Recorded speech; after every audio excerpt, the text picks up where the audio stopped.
This is Walter O'Keefe, inviting you to listen in on the Nightline. Tonight, live the incredible life of ages yet to come, in a time that might be 1,000,000 years from now, on X-1.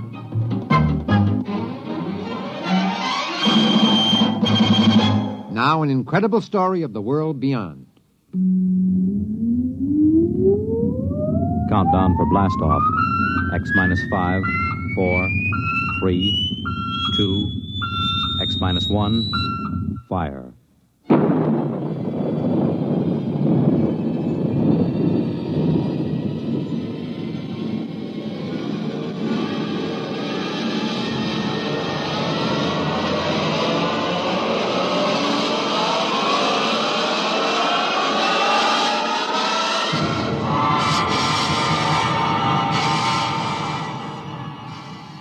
From the far horizons of the unknown come tales of new dimensions in time and space.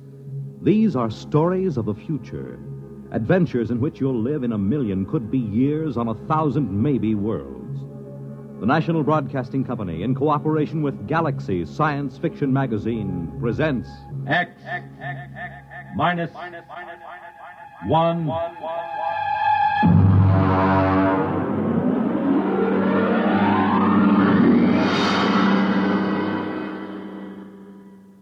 Tonight, Early Model by Robert Sheckley. But first, hear this. When you swing and sway to a Latin beat, life is lovely, life is sweet. You make it Pabst, 'cause Pabst makes it perfect. Yes, Pabst makes it perfect. Just as we always have ever since 1844. So next time, you make it Pabst, because Pabst makes it perfect. America's Blue Ribbon beer from the Pabst Brewing Company, Milwaukee, Wisconsin. Yes, Pabst makes it perfect.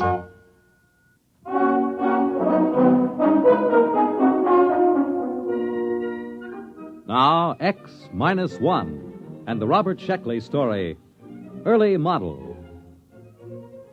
Of course, Professor Sliggett claimed the trouble was that the Protec was an early model, but then he invented it. He sprung the thing on me just before I took off for my scouting contact mission to Tells 4 in the Betelgeuse sector. Here, Bentley, put this on. Well, what is it? A new model. It's called a Protec. What's it for? Now, you'll wear it on your mission. Now, look, Sliggett, I already have to carry enough equipment to give varicose veins to an elephant. Linguicine, that's 22 pounds. I can't do without it, or I can't translate native languages. Concentrated food, water, subspace radio, weapons, medical kit. Now, how much does this thing weigh? 72 pounds. Try it on. Look, I won't promise It fits right on your back. Here, I'll snap the harness. Fits fine. It digs into my back. There's a sharp thing back there. That's the sensory link. It has to be at that angle. But my back... We're working on the problem. Now, don't worry. What does it do? Protec is a perfect protection for initial planet contact. There are pseudoprotein computer banks and an Anderson Woodward force field projector. Wherever the Protec senses danger... look, I'll show you. I take this slide rule and swing at you. Hey, where did everybody go? Who turned out the lights? Hey, Sliggett, where am I? Sliggett! Get me out of here, Sliggett! What happened? The Protec went on. It encased you in the AW force field. I released by master control. You can turn it off with this button on your chest. Perfect. Yeah, but 73 pounds. Well, this is an early model. I've used every weight-saving device possible, but unfortunately, early models are always a little bulky. All right. How do I take it off? I'm not going to tell you. Huh? We're not going to take chances of having valuable equipment discarded just because it might be a little uncomfortable. Bentley, you're going to an alien planet. It's necessary that you be protected at all times. Look, I've got enough sense to figure out when to wear this thing. Suppose you find the natives seemingly friendly. You'd want to take off this heavy, uncomfortable Protec. But suppose you misjudge their attitude. Sliggett, I can take care of myself. That's what Atwood said before he left for Atopus 3. We never heard from him. Bentley, can you turn a knife thrust from the rear? Have you got eyes in the back of your head? Protec has. We're not going to risk $8 million worth of equipment just because you might be uncomfortable. Suppose it blows a fuse or pops a wire. We've got triple everything, with a power supply good for a century. Bentley, after this field test, the Protect will be standard equipment for all explorers. Well, all right. I'll try to get used to it. But it feels like I'm carrying a 72-pound monkey on my back. I carried it for 6 weeks on the way to Tell's Fort. And the added weight loused up my coordination in landing, so I burned out about 7 acres with backlash from the braking tubes. The radio receiver buried in my ear itched, and my back was rubbed raw from the carrying straps. I piled on my linguisine and the other equipment and staggered out. My instructions were to fraternize with the Aborigines and establish a trade pact, if possible. I found 2 of them standing outside the tail fins when the hull had cooled enough to get out. They were bipeds, orange-skinned with thick, short tails, and they were armed with stone axes and clubs. I stepped out of the lock, and they started talking fast. I realized I hadn't turned on my linguisine, so I tuned it in and threw the switch. I dare say it's a manifestation of some supernatural quality, eh, Wassel, old chap? Without a doubt, old man.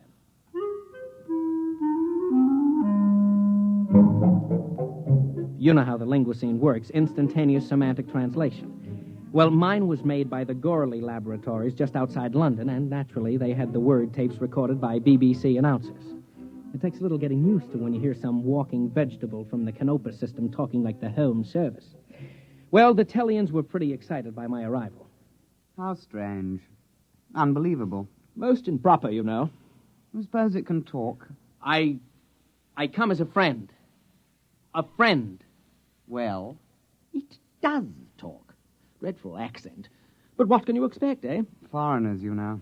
You know, old boy, I definitely sense an evil. Oh, now, come. We're both ghost doctors. Surely if there was an evil, we'd both sense it. Well, let's ask, shall we? Let's. I say, are you evil?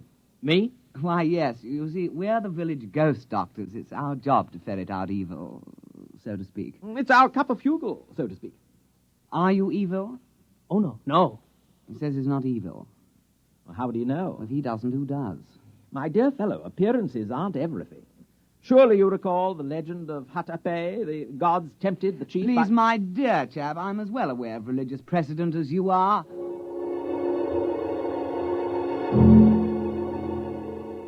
The 2 of them stood there, lashing their orange tails, accusing each other of heresy. The linguisine finally couldn't handle the theological discussion and cut out before overload blew a circuit. Eventually, they must have decided something because the short one carrying the stone axe turned to me. Stranger, we've decided not to kill you. Not yet, anyway. We'll go to the village and purify ourselves, then we'll initiate you into the club. The club? The Society of Ghost Doctors. You see, no evil thing can become a ghost doctor. It just isn't done, you know. Oh, we'll find out the truth that way. Clever, eh? I'm deeply grateful. But if you're evil, we'll destroy you. Have to. Our job, you know.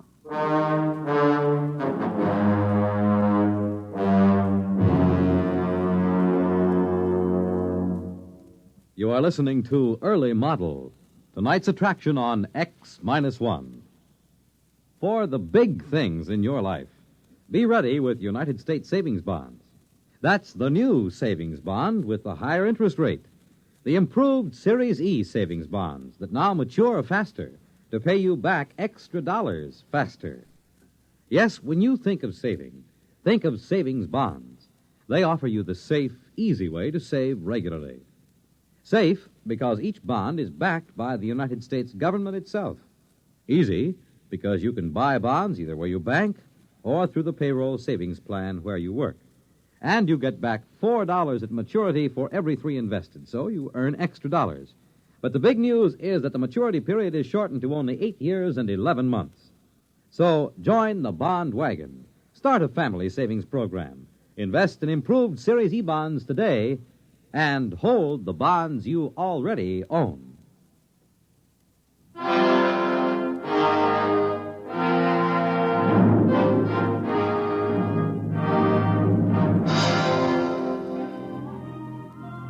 Now, back to X-1 and tonight's story, Early Model.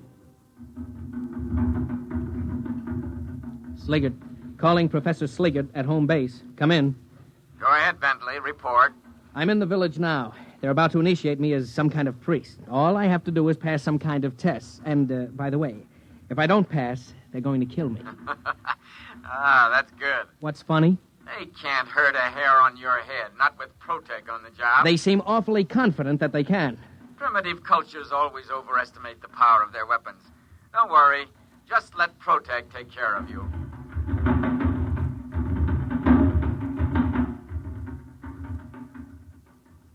Go ahead, old boy. It's purified ceremonial food. But I can't. Why not? We purified with 7 sprinklings of strychnine, according to ritual. It's a taboo. I'm only allowed to eat my own supplies. A tribal taboo, you know. How primitive. Positively pagan. Well, shall we get on with it? We'll dispense with the written exam and get right down to the oral. Tell me, what do you think of evil? Well, it isn't good. Ah. Well put. Well, in that case, you have no objection to receiving the sacred and very holy spear that Cranclew brought down from the abode of the small gods, the brandishing of which brings good on a man? Oh, I would be honored to receive it. Very well, then. The ceremony can commence. O stranger from the skies, accept from us this spear of sanctity.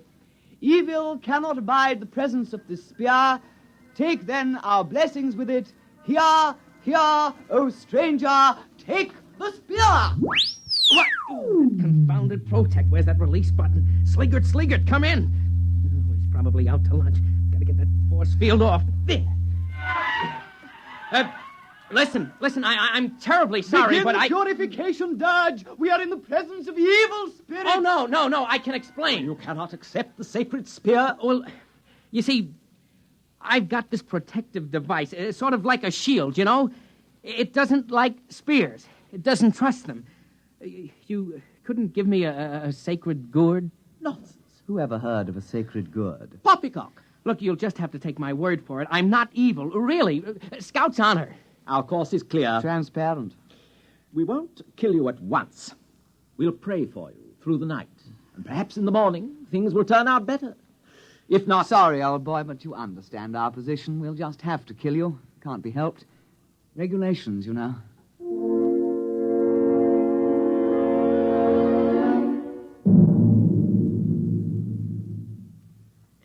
Yes, Bentley, I understand. Well, primitive people are notoriously treacherous. They might have stabbed you with the spear. Look, Sliggett, I'm positive there was no such intent. After all, you have to start trusting people sometime. Not with $1 billion worth of equipment in your charge. Don't you understand? The Protec wouldn't let me accept their sacred spear. That means I might be evil. Now, what if I can't pass the initiation test tomorrow? Look, tell me how to take it off. Oh, no. We want you back alive. There's no way they can hurt you through the Protec field. Now, try to have a little faith.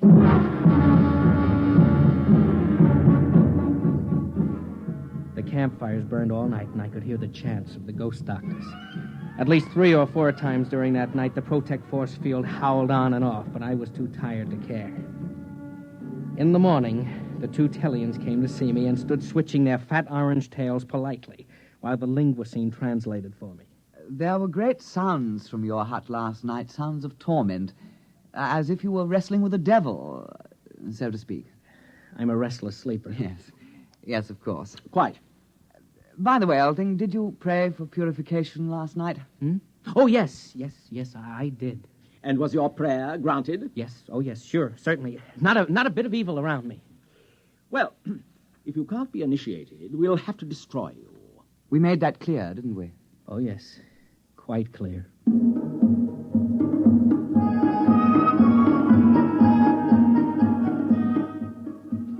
The initiation ritual took the whole day. It was sort of a cross between a Shriners' convention and a performance of Das Rheingold at the Met. Luckily, no one tried to hand me a ceremonial spear or point a club in my direction, so the Protec kept its grimy force field to itself. Finally, around supper time, the Tellians pounded the last tail on the ground, and everyone stopped and paid close attention. Oh, brothers, this alien has come across the vast emptiness to be our brother. With this initiation, we purge him of evil and make him one of us. Brother, now you are a ghost doctor with all the privileges and perquisites pertaining thereto. And in friendship, I extend to you the claw of friendship. Well, thanks. We have only to shake claws, and the ceremony is concluded. All right, brother. Give me some skin. Slip me 7. No, listen, turn it off. He just wants to shake hands. You're spoiling everything. Off. Now, where's that button? Off. Evil. Well, there it is, you know. We hoped we could muddle through, but you can't win them all, you know. There's only one thing left. Kill the devil!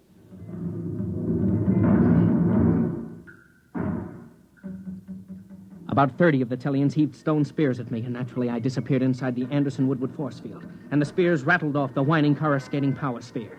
I tried to walk back to the ship, but the Protect went on about every half step, and at that rate it would take me about a month to cover the ground. I figured I'd wait him out. And then I noticed that the air inside the field began to go stale. I came out of the field. The Tellians were sitting around. Rennick picked up a spear. Evil. Wait! Hold off! Fins! Fair play! Fair play? I say, Rennick, he's due a 3-minute sanctuary under the sacred law of his Hipple. You really think so? We invoked fair play. True. All right, monster. You have 3 minutes. Thanks. Hello, Sliggert. Come in, Sliggert. Ah, there you are, Bentley. Listen, you've got to get me out of this. They're trapping me in the Protect. You mean the Protect is saving you from harm? No, they keep activating it. They'll starve me out. Now, don't get panicky. Just sit tight in the Protect field till they see they can't harm you. You confounded idiot. There's no air in there. The force field cuts it off. I'll choke. Oh, dear, that's true, isn't it? Don't worry. We'll correct that in future models. Oh, thanks a lot. But what am I going to do right now? How do I get this thing off? Well, now I am sorry. To tell the truth, I designed the harness so that you couldn't get out under any circumstances. Oh, you lousy... Please, let's keep our heads. If you can hold out for a couple of months, we might be able I can't. The air, the water... And I hate to mention it, but they seem to be building fires around me. I'm sorry, your 3 minutes are up. We are going to destroy you with fire. Yeah, it's traditional that way.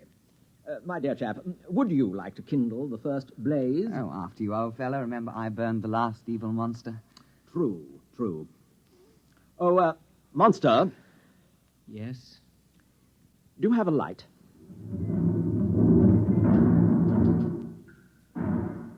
I knew I was cooked, one way or the other. They started to light fires around me in a circle, and the Protect snapped on. I had to get out. Of course, when I did, the Tellians would cheerfully spear me to death. But at least I had a chance of running. The field snapped on again. I grabbed my knife from the tool chest and hacked at the thick duroplastic webbing of the harness. I came out of the field long enough to hear Sliggert shouting in my ear. What are you doing? Cutting my way out of this fire trap. You don't dare destroy government equipment. This will go down on your 201 file. Look, I'm trapped inside the field as long as they feed the fire. And considering how they feel about devils, they'll probably keep it up a couple of 100 years. Uh-oh. They're pushing the fire closer. Goodbye.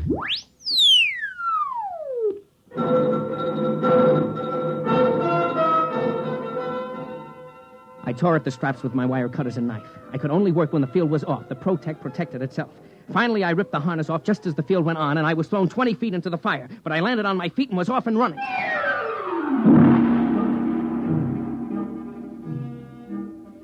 It took the Tellians just 100 yards to catch up and gently lay a stone club along the side of my head. Oh, well, let's get it over with. You're going to kill me. Let's not make a production out of it. Oh, but my dear fellow, we don't want to kill you. Dear me, no. We knew you were a good man. It was the devil we wanted. I don't mean to be tactless, but you do know you had a devil riding on your back. We tried to purify him, but he was too strong. The fire took the starch out of him, though. The devil? Devil on my back? Oh, yeah, I guess so, yes. You know, our village is very proud to have such a powerful devil chained up inside a fire ring. Tell me, my dear chap, you haven't by any chance any more devils like that in your homeland? No, that's the only one. Pity. Huh? We'd really be tickled orange if we could have a few more to worship, you know. You mean trade for them? Why, yes. I'm sure every village would want one. Well, I think that can be arranged, and you haven't seen anything. We'll sell you devils that really are devils. After all, this one is just an early model.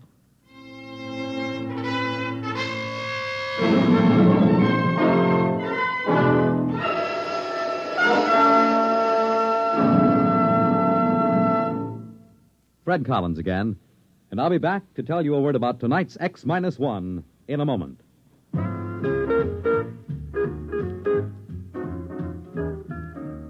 Bob Barker. Yes, Ralph? Bob, I just want to say that I heard you emceeing the Truth or Consequences program on NBC Radio, and I thought you were great, boy. Well, that's real quite a compliment. great. I mean it.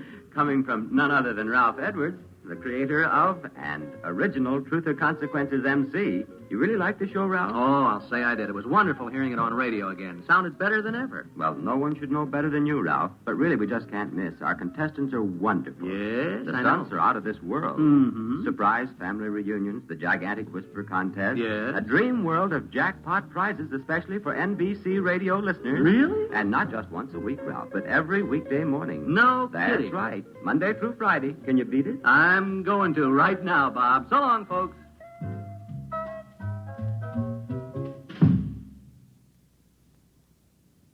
You have just heard X-1, presented by the National Broadcasting Company in cooperation with Galaxy Science Fiction Magazine, which this month features Make Me an Offer by Con Blomberg. Galaxy Magazine on your newsstand today.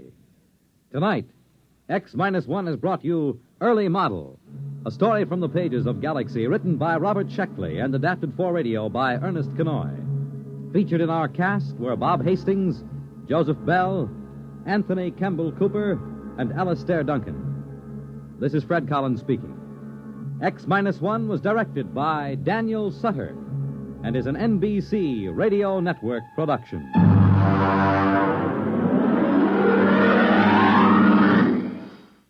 There's excitement in the air at night, and Nightline brings it to you. Here, Nightline with Walter